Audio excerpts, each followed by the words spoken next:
Good morning students. आज हम कक्षा 8 का पाठ्य नंबर 10 नीलू पढ़ेंगे। इस पाठ में हम पढ़ेंगे कि हमें कैसे पशु पंक्षियों के स्वभाव को समझना चाहिए और उनके प्रति हमें संवेदनशीलता रखनी चाहिए। मतलब हमें उनसे प्यार करना चाहिए, प्यार की भावना रखनी चाहिए, उन्हें कभी भी नुकसान नहीं पहुंचाना चाहिए। ये सभी बातें हम इस चैप्टर में आगे पढ़ेंगे। नीलू की कथा उसकी माँ की कथा से इस प्रकार जुड़ी है कि एक के बिना दूसरी अपूर्ण रह जाती है। मतलब एक के बिना दूसरे की कथा अधूरी रह जाती है। उसकी एल्सेशियन माँ लूसी के नाम से पुकारी जाती थी।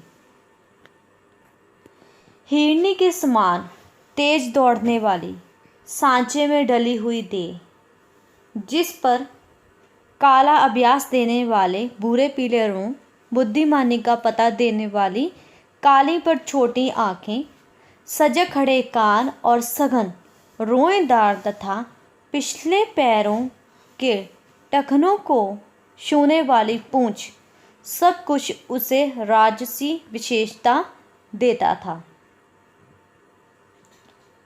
थी भी तो वह सामान्य कुत्तों से काफ़ी भिन्न थी। लूसी दूसरे कुत्तों से काफ़ी भिन्न थी और सुडौल थी। उत्तरायण में जो भी रास्ता था दो पहाड़ियों के बीच से मोटर मार्ग तक जाता था। उसके अंत में मोटर स्टॉप पर एक ही दुकान थी जिससे आवश्यक जरूरी खाद्य सामग्री प्राप्त हो सकती थी। खाद्य सामग्री होती है खाने वाली वस्तुएं। ठंड में ये रास्ता बर्फ से ढक जाता था, तब दुकान तक पहुंचने में असमर्थ होते थे। जो उत्तरायण के निवासी थे ना, वो इस रास्ते से दुकान तक नहीं पहुंच पाते थे क्योंकि वह रास्ता बर्फ से ढक जाता था। लूसी के गले में रुपए और सामग्री की सूची के साथ एक बड़ा थैला या चादर बांधकर उसे सामान लाने बेच देते थे। जो उत्तरायण के निवासी थे ना, वो लूसी के गले में एक कपड़ा थैला, जो होता है ना कपड़े वाला थैला, वो बांधकर और गले में उसमें पैसे डालकर और एक पर्ची डालकर सामान लेने के लिए बेच देते थे। बर्फ़ में मार्ग बना लेने की वजह के कारण उन्हें, जो लूसी थे ना, वो बर्फ़ में अपना रास्ता बना लेती थी। वह बिना किसी रुकावट के दुकान तक पहुंच जाती थी। दुकानदार भी उसके गले से कपड़ा खोलकर रुपए सूची और लेने के उपरांत सामान की गठरी उसके गले की पीठ से बांध देता था। गले या पीठ से बांध देता था और लूसी सारे बोझ के साथ बर्फीला मार्ग, जो बर्फ़ से ढका हुआ मार्ग था ना, पार करती हुई बिना किसी मुश्किल से वहाँ लौट जाती थी। उत्तरायण के निवासियों को वो सामान दे आती थी। किसी किसी दिन तो उसे कई बार आना जाना पड़ता था, पर लूसी को सामान मंगवाने वालों के भुलक्कड़पन से कभी भी कोई शिकायत नहीं थी। गले में कपड़ा बांधते ही वह तीर की तरह दुकान की दिशा में चल देती थी। एक दिन अधिक ऊंचाई पर उसे किसी पर्वतीय गांव से बर्फ में भटका हुआ एक भूतिया कुत्ता दुकान पर आ गया और लूसी से उसकी मैत्री हो गई थी। उन्हीं सर्दियों में लूसी ने 2 बच्चों को जन्म दिया, किंतु एक तो ठंड के कारण मर गया, दूसरा उस ठंड का उस वातावरण से जूझने लगा। 4-5 दिन के बाद बच्चों को छोड़कर लूसी फिर से दुकान तक आने जाने लगी थी। एक संध्या के जुटपुट में लूसी ऐसी गई कि मतलब एक दिन लूसी दुकान पर राशन खाद्य सामग्री लेने गई, पर फिर लौटकर नहीं आ सकी। ठंड में कुत्तों की सूंघने की शक्ति कम हो जाती है, जिसके कारण लूसी लकड़बग्घे के आने की गंध पाने में असमर्थ रही। मतलब लकड़बग्घे का शिकार हो गई, जिसके कारण लूसी वापस नहीं आ सकी। लूसी के लिए सभी रोए, परंतु जिसे सबसे अधिक रोना चाहिए वह बच्चा तो कुछ जानता ही ना था। एक दिन पहले ही उसकी आंखें खुली थी। अंत माँ से अधिक वह दूध के अभाव में शोर मचाने लगा। दुग्ध चरण से दूध बनाकर उसे पिलाया जाता था, पर रजाई में भी वह माँ के पेट की उष्णता खोजता, मतलब गर्मी खोजता। वह भी माँ की गोद में खेलना चाहता था। वह उसके पेट की तरफ गर्मी को खोजने लगता। जो छोटे होते हैं ना, बच्चे होते हैं, जो लूसी था ना, वो नीलू था ना, वो भी अपनी माँ की गोद को तरसता था और ना पाने पर रोता चिल्लाता रहता था। अंत में हमने उसे कोमल ऊन और अधबुने स्वेटर की डलियों में रख दिया। वह माँ के पास होना सुख के भ्रम में सो गया। डलियों में वह उनकी गेंद जैसा ही लगता था। जब वह प्रयाग लौटते तो उसे भी साथ लाना पड़ता था। बड़ा होने पर रोमों के भूरे, पीले और काले रंगों के मिलन से जो रंग बना था, वह एक विशेष प्रकार का धूपशाही हो गया था। धूप पड़ने पर एक की झलक मिलती थी, शाम से दूसरे की और दिए के उजाले में तीसरे की। कानों की चौड़ाई तो नुकीलेपन में भी कुछ नवीनता थी। सिर ऊपर और अन्य कुत्तों के सिर से बड़ा और चौड़ा था। लंबोत्रा पर सुडौल था। पूंछ एलेशियन कुत्तों की पूंछ के समान सघन रोमों से युक्त थी, पर ऊपर की ओर मुड़ी कुंडलीदार थी। पैर एलेशियन कुत्तों के पैरों के समान लंबे, पर पंजे बुटिये के समान मजबूत, चौड़े और मुड़े हुए नाखूनों से युक्त थे। उन गोल और काली कोर वाली आँखों का रंग शहद के रंग के समान था, जो धूप में तरह सुनहला हो जाता था और छाया में जमे हुए मधु सा, मतलब शहद की तरह लगता था। पारदर्शी जो होता है, जिसमें आर पार हम देख सकते हैं। आकृति की विशेषता के साथ उसके बल के स्वभाव की भी विशेषता थी। वह ऊंची दीवार को एक ही छलांग में पार कर लेता था। रात में उसका एक बार भौंकना भी वातावरण की खामोशी, सन्नाटा को कंपित कर देता था। मैंने इस तरह का कुत्ता कभी नहीं देखा जैसे नीलू था। अगर हम उसके प्रिय खाद्य को, जो भी उसे पसंद था, अगर हम उस पर ध्यान नहीं देते थे, अगर हम उसे के आगे फेंक देते थे, तब वो उस चीज़ को देखता, खाना तो दूर, उसको देखता भी नहीं था। यदि उसे किसी बात पर झगड़ दिया जाता था, डांट दिया जाता, तो बिना माने वह मेरे सामने ही नहीं आता था।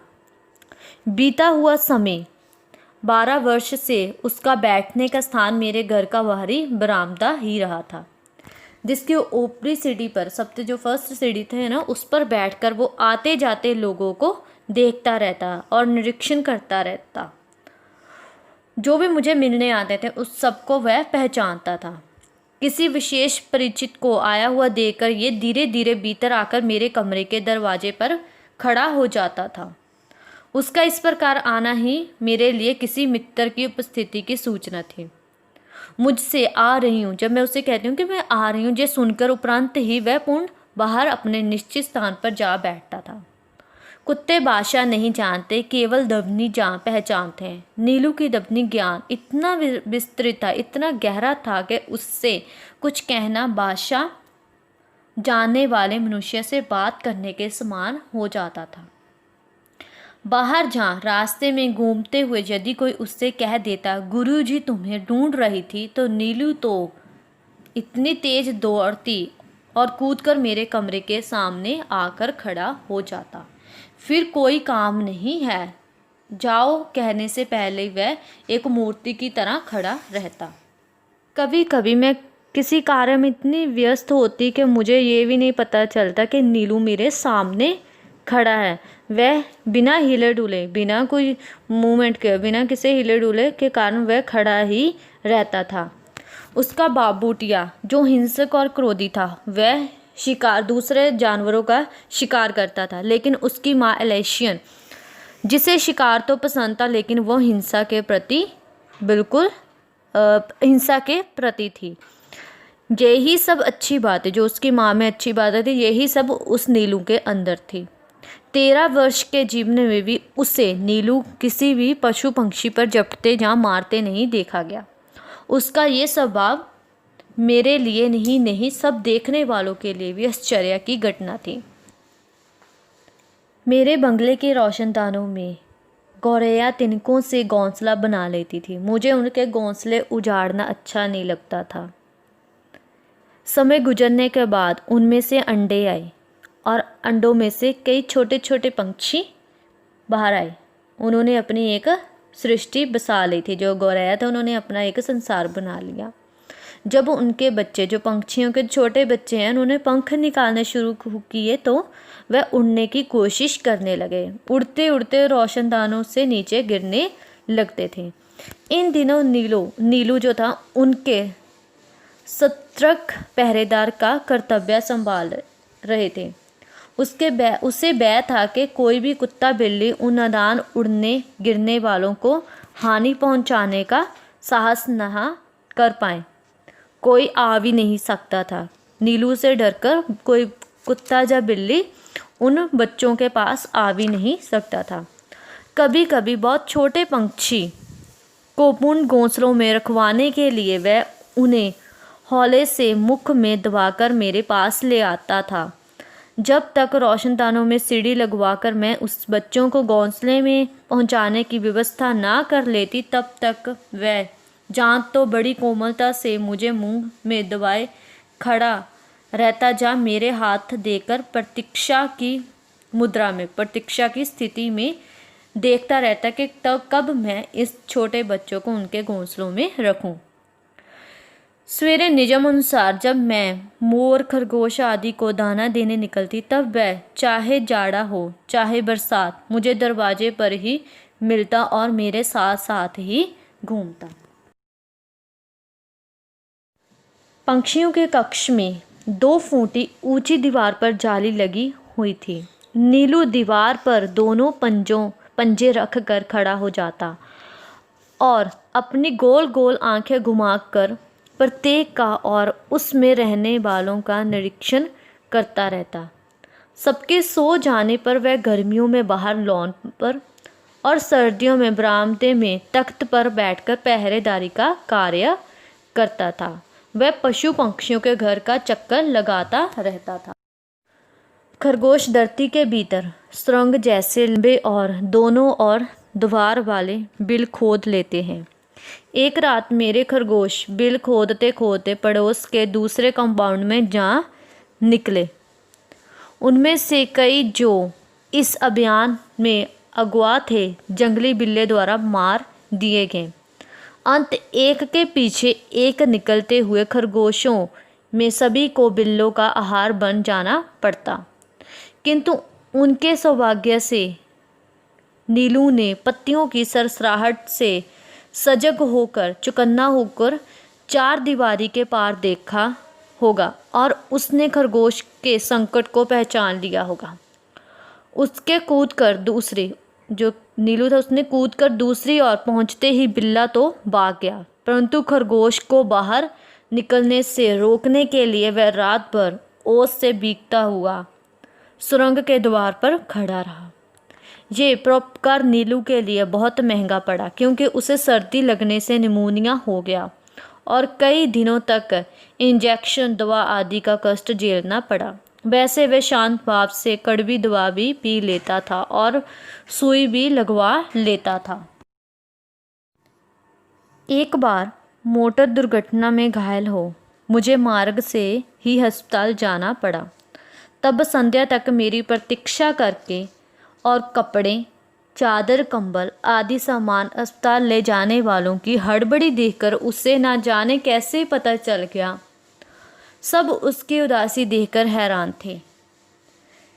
जब 3 दिन तक उसने ना कुछ खाया ना पिया, तब डॉक्टर से अनुमति लेकर उसे अस्पताल लाया गया। मुझे अच्छी तरह चारों ओर घूम कर देखने के बाद वह मेरे सामने ही जमीन पर बैठ गया। तब से हर दूसरे दिन अस्पताल ना ले जाने पर वह अनश आराम कर देता। इसलिए अस्पताल में भी ये वह नियमित रूप से मिलने आने वालों में गिना जाने लगा तथा डॉक्टर, नर्स सभी से परिचित हो गया। वह नीलू हर रोज उनसे मिलने जाने लगा। नीलू को 14 वर्ष का जीवन मिला था और जन्म से मृत्यु के क्षण तक वह मेरे पास ही रहा। मेरे पास अनेक जीव जंतु है, परंतु जिसके बुरा मान जाने की मुझे चिंता है, ऐसा अब कोई नहीं रहा। महादेवी वर्मा का कहना है कि जो मेरी डांट पर रुस जाता था, जब तक मैं उसे ना मना लेती वो मानता नहीं था, और उसकी मनपसंद का खाना अगर उसके आगे उसे फेंक कर दिया जाता था तो वह उसे खाता नहीं था। ऐसे बुरा मान जाने की चिंता वाला जो नीलू था, अब उसकी ज़िंदगी में और कोई नहीं रहा था।